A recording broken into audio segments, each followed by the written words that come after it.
Мы уже обсуждали игру «Морской бой», когда говорили о методе координат в 5 классе. Однако теперь пришло время поговорить о том, существует ли выигрышная стратегия для игры «Морской бой». Однозначного ответа нет, однако можно с большой долей вероятности утверждать, что такого алгоритма нет.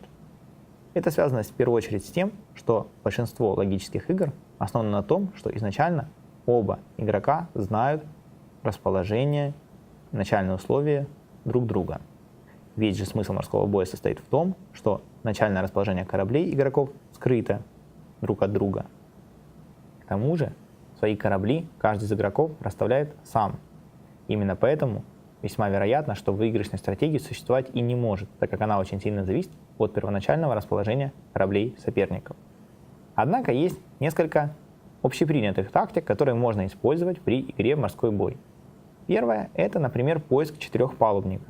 Это большой корабль, и спрятать его достаточно тяжело. Поэтому можно просто расстреливать каждую четвертую клетку, и даже в случае самого большого невезения за 24 хода вы найдете четырехпалубник гарантированно. Однако, на самом деле, в реальности гораздо чаще по ходу поиска четырехпалубника можно убить еще несколько кораблей соперника и таким образом сузить круг поиска, так как мы помним, что в стоящей клетке рядом с кораблем соперника стрелять не нужно.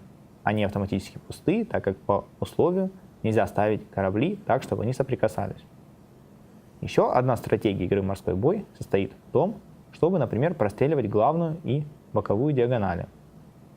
В этом случае также очень вероятно мы получаем попадание в один или несколько кораблей соперника, потому что расположить корабли так, чтобы ни один из них не лежал на главной и боковой диагонали, очень тяжело. Да, к тому же не каждый об этом и задумывает. Однако это всего лишь рекомендации. На самом деле каждый сам выбирает свою стратегию. И в зависимости от стечения обстоятельств и определенных логических выводов, она может быть весьма успешной.